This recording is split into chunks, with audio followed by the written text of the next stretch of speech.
Olá, seja muito bem-vindo, muito bem-vinda aqui para nossa aula sobre o novo parecer da AGU a respeito da nova lei de licitações. Então, agora em junho de 2021, a AGU deu um parecer através da sua Câmara Nacional de Modelos de Licitações e Contratos, da CGU, né?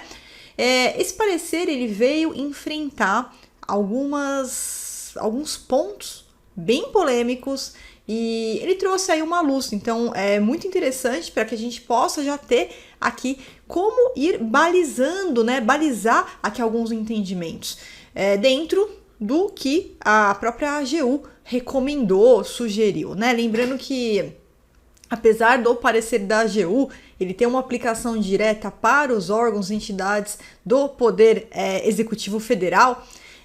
São premissas que nós temos, tá? Nada impede, de repente, de um estado, um município ter um posicionamento diferente, mas aqui na AGU a gente já tem alguns parâmetros para poder balizar aqui os entendimentos e os procedimentos. Então, eu extraí os 7 pontos chaves para trazer aqui para discutir um pouquinho com você nessa aula de hoje, porque a leitura, né, em si do parecer, como ela tem muita linguagem jurídica, às vezes quem não é da área do direito, né, quem não é da área do direito fica um pouquinho, às vezes, complicado o entendimento. Então, o que eu fiz? Eu extraí os 7 pontos chaves de uma forma bem objetiva, bem resumida, e eu vou trazer aqui para você esses 7 pontos chaves, tá, do parecer da AGU. Então, vamos começar aqui o nosso primeiro ponto-chave aqui, tá? Antes de eu iniciar,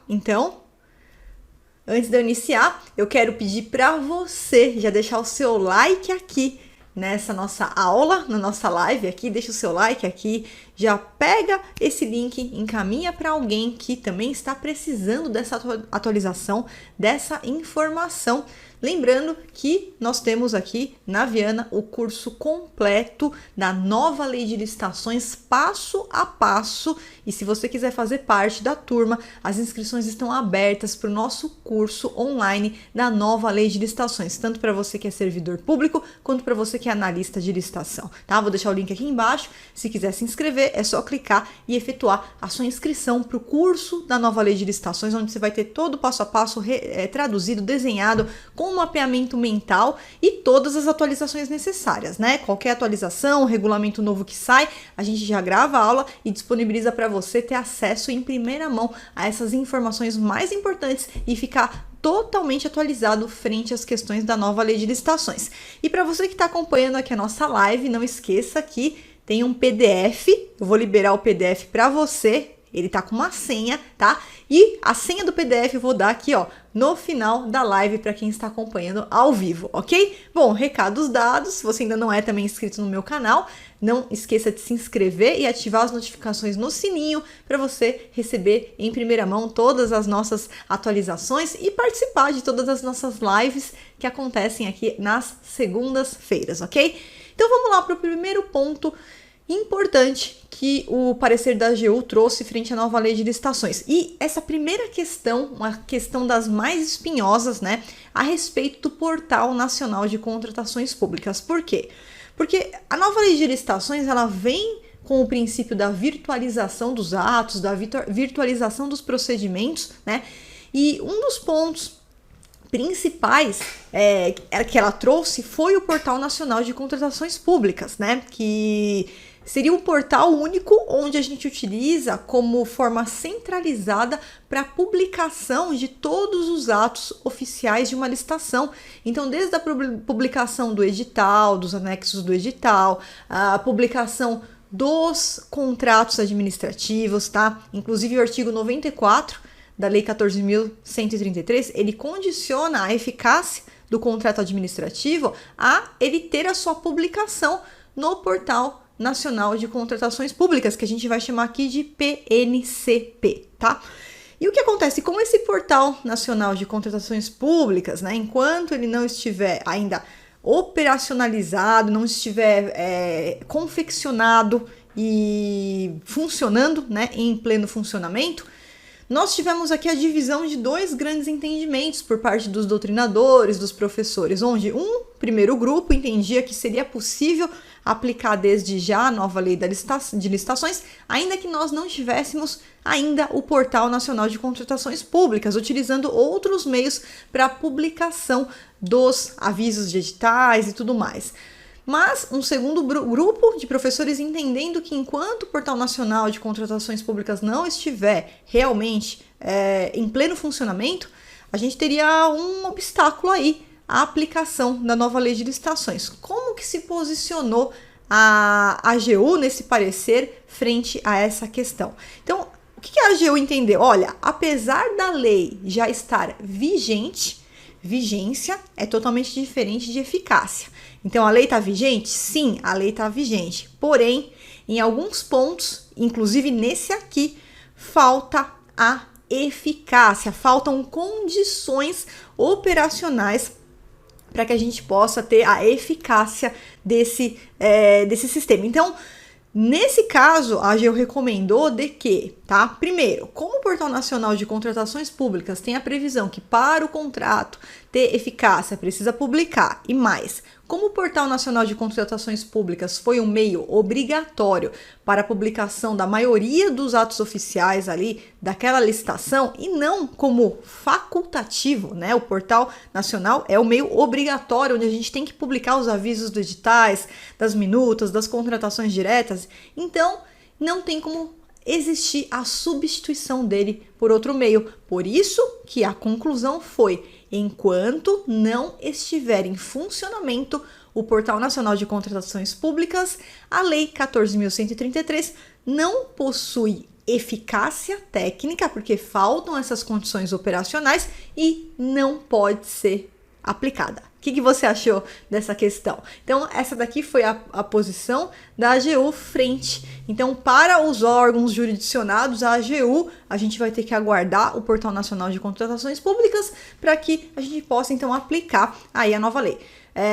O segundo ponto, tá? Muito importante aqui, é a respeito dos registros cadastrais. Por quê?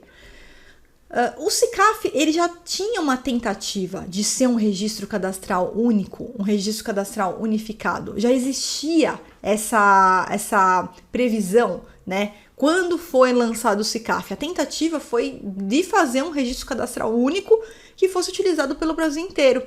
Mas a coisa não funcionou assim. O SICAF, ele foi mantido como um registro cadastral da esfera federal, onde todos os órgãos estaduais e municipais podem utilizar a custo zero, né? Ele é totalmente grátis, mas estados, municípios e os próprios órgãos e entidades, por exemplo, a prefeitura aqui, também tem o seu próprio registro cadastral, podem ter, né? Podem ter os seus próprios registros cadastrais. É que para uma unidade, para uma administração ter o seu próprio registro cadastral, isso é trabalhoso, né? Porque ela precisa de uma comissão de registro cadastral, ela precisa de uma norma regulamentando internamente ali como que vai funcionar o registro cadastral, qual que é o prazo de cadastro, qual que é o prazo para avaliar a documentação, né? Então, tudo isso, claro que dá trabalho para o órgão público. Então, se a gente está falando de uma unidade assim muito pequena, né, às vezes até com carências de profissional, talvez não faça muito sentido ter um próprio registro cadastral, e sim utilizar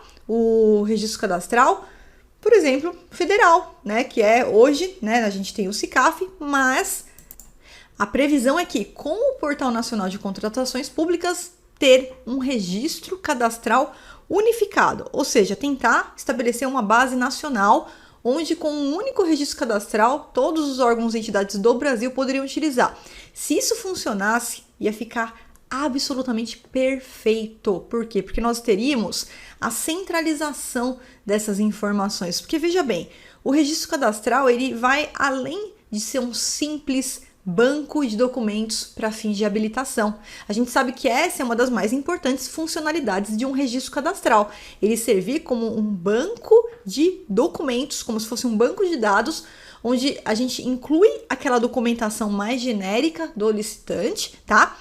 não quer dizer que o licitante cadastrado está habilitado. Isso é um pouco diferente, porque a gente tem uma documentação genérica ali para fins de cadastros, como, por exemplo, habilitação jurídica, regularidade fiscal, regularidade trabalhista, mas nós temos alguns documentos específicos, principalmente no que tange a qualificação técnica e qualificação econômico-financeira, onde as exigências, né, de qualificação técnica e econômico-financeira, elas dependem muito da licitação que vai ser realizada. Poxa, como é que eu vou pedir um atestado de capacidade técnica para uma licitação futura que eu nem sei qual vai ser o objeto? Eu tenho que saber o que eu vou licitar, qual que é o objeto que vai ser licitado, para poder extrair o que eu vou pedir para fim de qualificação técnica, por exemplo, os quantitativos que serão exigidos.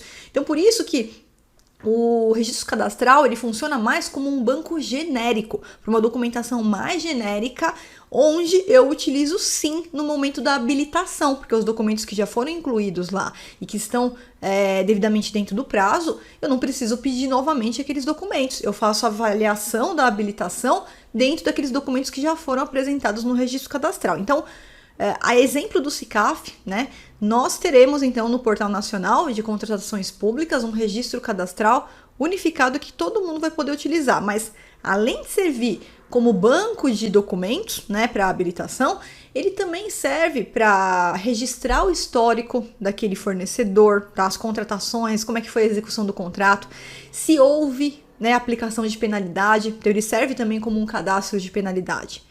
Mas o que a AGU trouxe aqui nesse parecer é que, não obstante, né, a gente ter a previsão de que terá o registro cadastral unificado dentro do Portal Nacional de Contratações Públicas, isso não impede órgãos e entidades de terem os seus próprios cadastros, tá? Seja um cadastro do Estado, seja do município, seja daquele órgão, seja daquela entidade que tem o seu próprio registro cadastral. Ou seja, pelo parecer da AGU, então, a gente vai ter a convivência de vários registros cadastrais, tá? Vai ter o registro cadastral unificado no portal, sim, mas nada impede que os entes, né, e também os órgãos e as entidades tenham seu próprio registro cadastral, se assim quiserem, perfeito? O terceiro ponto aqui, pessoal, é a respeito dos modelos padronizados. Então, a legislação, a exemplo do que a gente já vinha fazendo, inclusive, né? Nós tínhamos aqueles modelos digitais que a AGU já vinha indicando, mas o que ela trouxe, a nova lei de licitações? Ela trouxe a previsão de que, bom, como medida de segurança jurídica, né, vamos utilizar minutas padronizadas. Então, minutas padronizadas de editais, de termos de referência. Por quê? Porque quando você tem uma minuta padronizada, ela já foi verificada, né, pela assessoria jurídica, e a tendência é que a gente tem uma quantidade muito menor de erros do que se toda a licitação a gente fizesse do zero um novo edital, reescrevendo lá cada vírgula do zero, né? E aí poderia causar ali alguma hipótese de erro, algum equívoco, alguma restrição. Então, quando a gente utiliza uma minuta já padronizada, que já foi avaliada, né, pela assessoria jurídica, a tendência é que os erros eles vão diminuir drasticamente, né? Porque a gente já segue uma conduta que já foi validada, né, dentro daquela minuta. Mas, e inclusive a nova lei de licitações, ela traz a possibilidade, né, além dessas minutas aí, dessas minutas serem utilizadas, além da administração direta, da administração federal, tá, da União, também podem ser utilizados esses modelos pelos outros entes, tá, estados, municípios, né, mas qual que foi a orientação aqui da AGU nesse terceiro ponto, tá? Enquanto a gente não tiver essas minutas padronizadas disponíveis para utilização, esse ponto não é um impeditivo para utilizar a nova lei de licitações, tá? Além das minutas padronizadas, a gente também tem a previsão de catálogo padronizado. Então, catálogo padronizado para compras, obras e serviços, que também a gente vai ter no Portal Nacional de Contratações Públicas. Enquanto não existirem nem esse catálogo, nem essas minutas, isso não é um impeditivo para aplicar a nova lei. Eu posso aplicar a nova lei, ainda que esses modelos demorem para ser confeccionados, tá? qual que é a exceção? No próprio parecer a gente encontra uma ressalva. Olha, se a sua autoridade competente determinar que se aguardem esses modelos para começar a aplicar a nova lei, aí a gente vai seguir de acordo com o que a autoridade competente determinou, tá? Mas se não houver essa determinação da autoridade competente, essa ausência de modelos ou do catálogo não é um impeditivo para aplicar a nova lei de licitações. Quarto ponto. A questão da governança. A gente sabe que essa lei 14.133, ela é a lei da governança, né?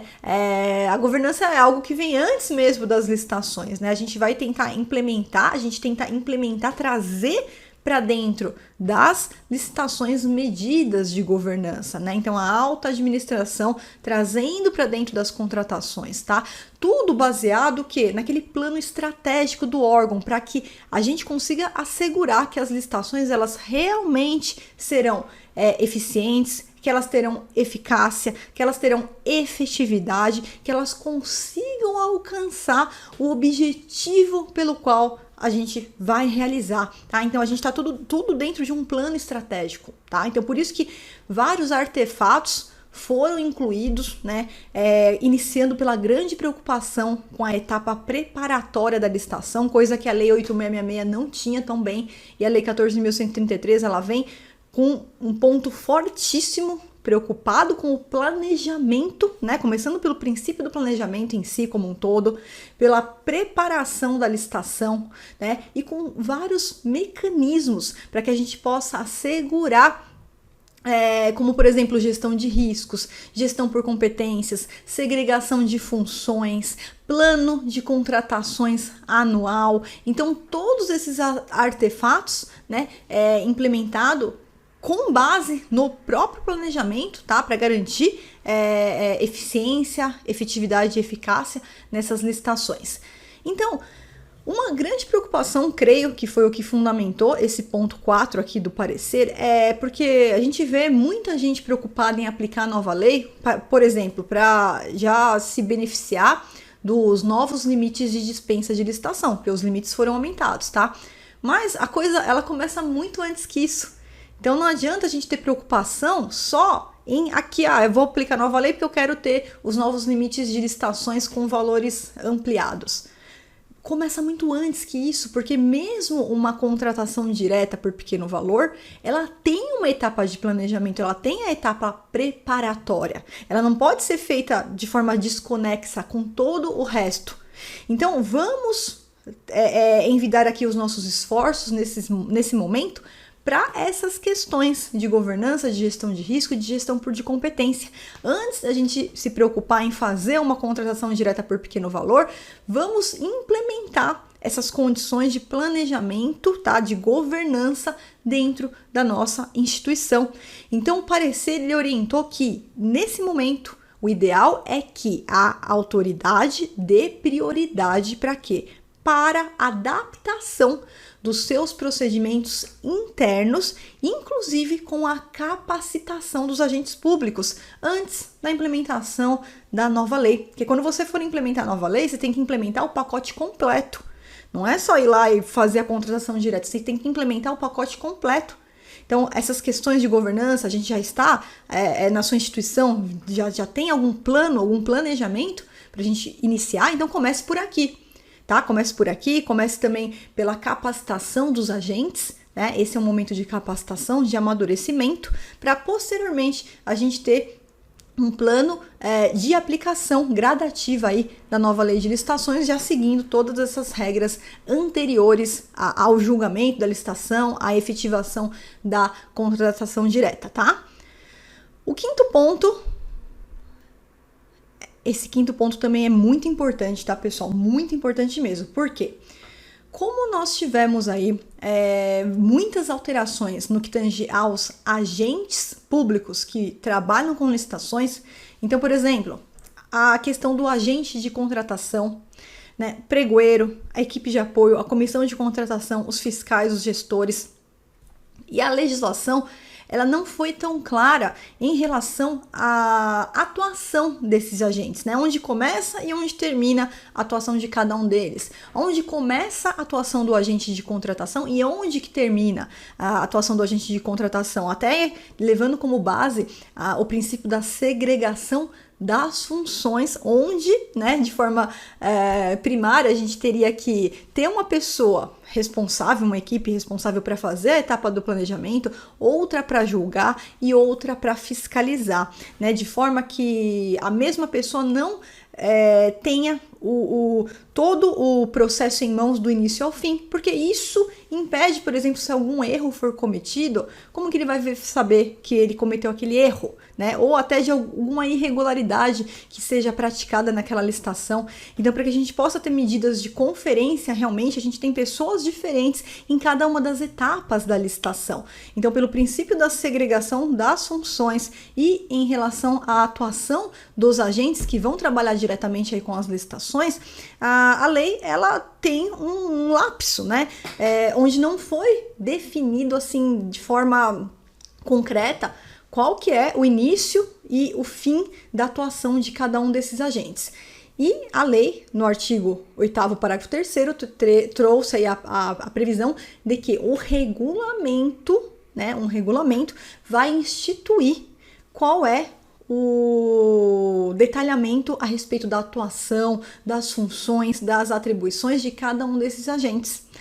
Então, a AGU, de uma forma muito correta aqui no meu entendimento, ela entendeu que não há possibilidade da gente aplicar a nova lei de licitações enquanto não houver esse regulamento referente ao artigo 8º, parágrafo 3º, que é o regulamento das atuações dos agentes públicos envolvidos com licitações. Então, mais um regulamento que a gente precisa aguardar que ele saia para que a gente possa aplicar a nova lei de licitações.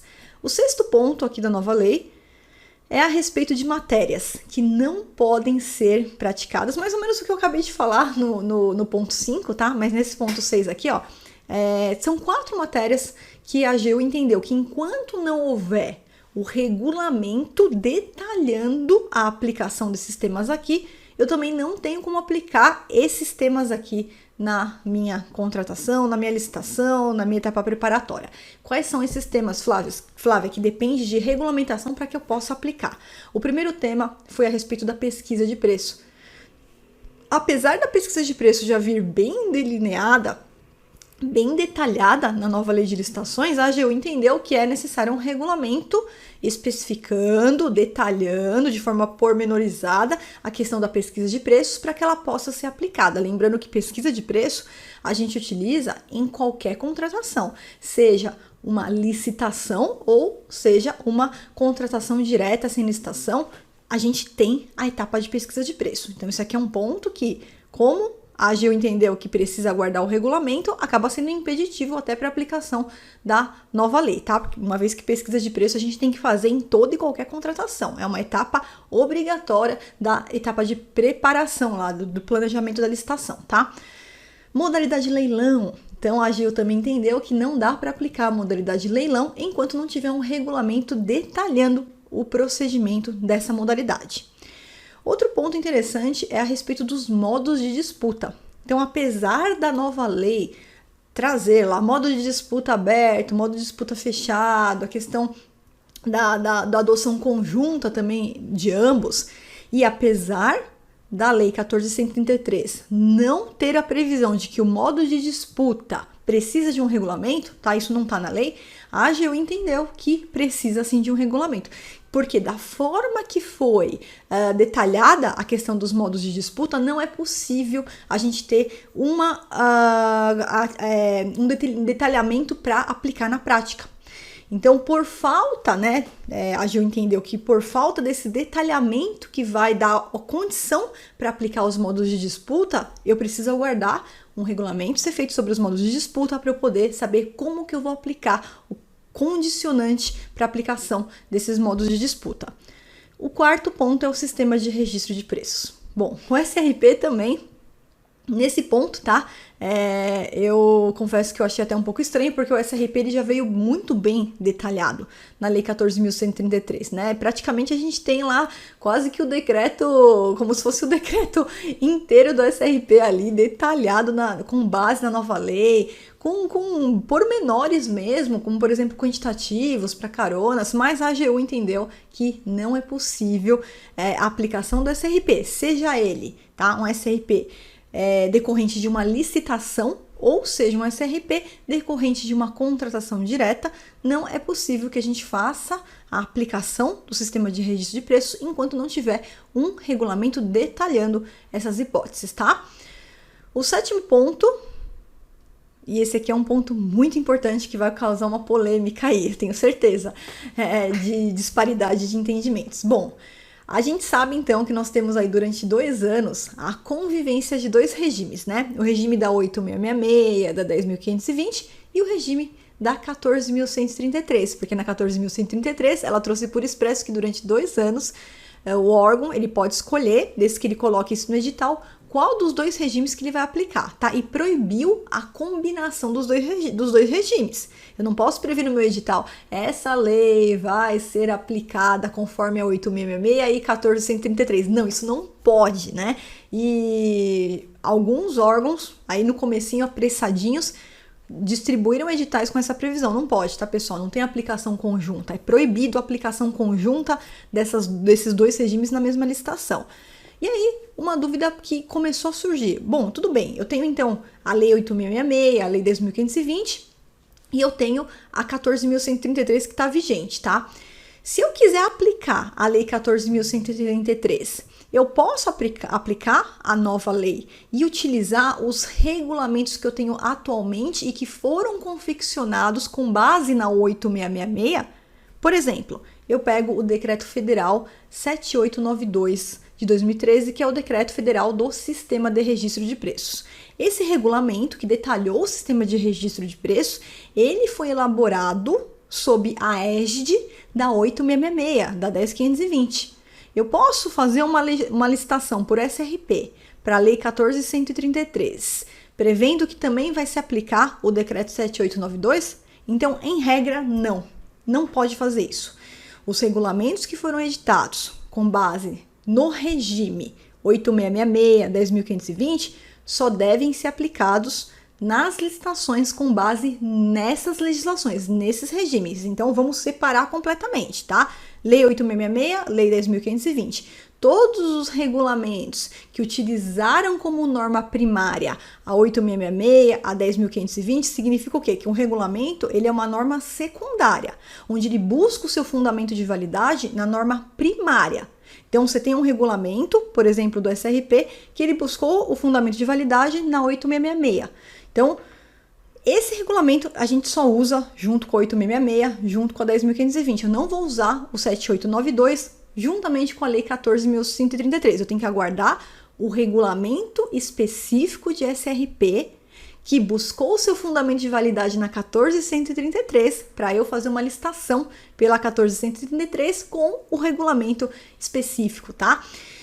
Então, nesse ponto, a regra, a AGU entendeu que a gente não aplica, tem que separar. Mas ela trouxe uma exceção. Ela permitiu, se a sua autoridade competente editar um ato prevendo expressamente que, olha, aqui a gente vai aplicar esse regulamento X, ainda que utilize licitações na nova lei de licitações. Então, se tiver isso com um ato normativo por expresso, aí tem uma exceção que seria possível aplicar. Vamos supor que alguma autoridade competente disponha que, olha, a gente vai aplicar a nova lei 14.133 e vai ser expressamente, né, por expresso, será aplicada a Instrução Normativa número 5 de 2017, juntamente com a Lei 14.133. Então, nesse caso, é uma exceção e poderia ser aplicado, mas precisa ter esse ato normativo da autoridade competente, tá?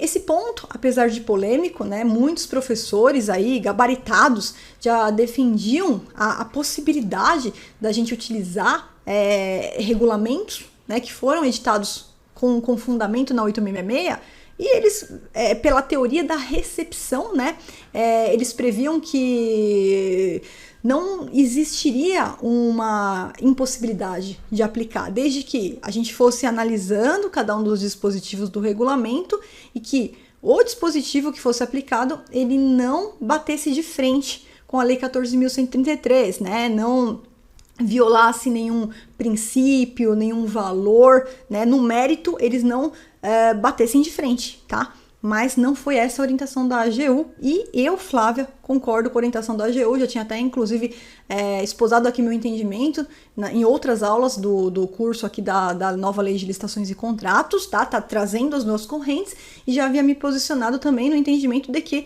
não seria o melhor a ser feito, tá? Uma vez que quando a gente fala que o regulamento é uma norma secundária que decorre de uma norma primária, ele busca o fundamento de validade na norma primária, tá? Então eu tinha um pouco de dificuldade de assimilar essa informação de que eu poderia utilizar todos os regulamentos frente à Lei 14.133, não obstante todo o respeito que eu tenho pelos professores que têm um entendimento contrário aqui ao meu, baseado na teoria da recepção, tá? Mas nesse momento eu, Flávia, concordo com a AGU nesse ponto número 7 e eu creio que agindo dessa forma a gente tem uma segurança jurídica maior, porque a própria AGU deu o entendimento que se a gente ficar aplicando as duas leis, a antiga, a atual, né, e a nova lei, e utilizando os mesmos regulamentos para ambas, isso com certeza vai trazer uma insegurança jurídica e ainda pode trazer a possibilidade de um tratamento não isonômico, frente aos mesmos regramentos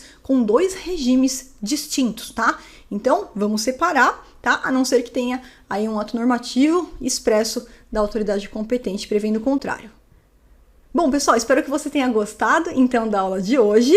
Quero agradecer você que ficou aqui até o fim da nossa aula e vou liberar agora a senha do nosso PDF para você que ficou até o final, tá?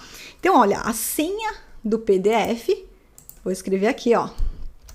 Senha do PDF é nova, tudo em minúsculo, tá? Nova Lei Viana, tá? Essa aqui é a senha do PDF, Nova Lei Viana, e você vai ter acesso ao PDF incrível que eu preparei aí com todo carinho para você. E você que quiser fazer parte da nossa turma do curso completo de licitações e contratos da nova Lei de Licitações, ter aí ó, na sua mão todo o material 100% atualizado, não se preocupar com nenhuma novidade que possa acontecer no meio do caminho, deixa que eu faço essa preparação para você, sair um regulamento novo, a gente grava a aula, disponibiliza para que você fique aí 100% capacitado a respeito da nova Lei de Licitações, tá? E você que já está na formação de analista master de licitações, não precisa se preocupar, porque o curso da nova lei é um bônus para quem está dentro da formação de analista de licitações e você recebe também todo o material do curso da nova lei de licitações. Quem quiser entrar só no curso da nova lei, também existe a possibilidade, tá? Vou deixar o link aqui embaixo e espero você para nossa próxima aula. Um grande abraço!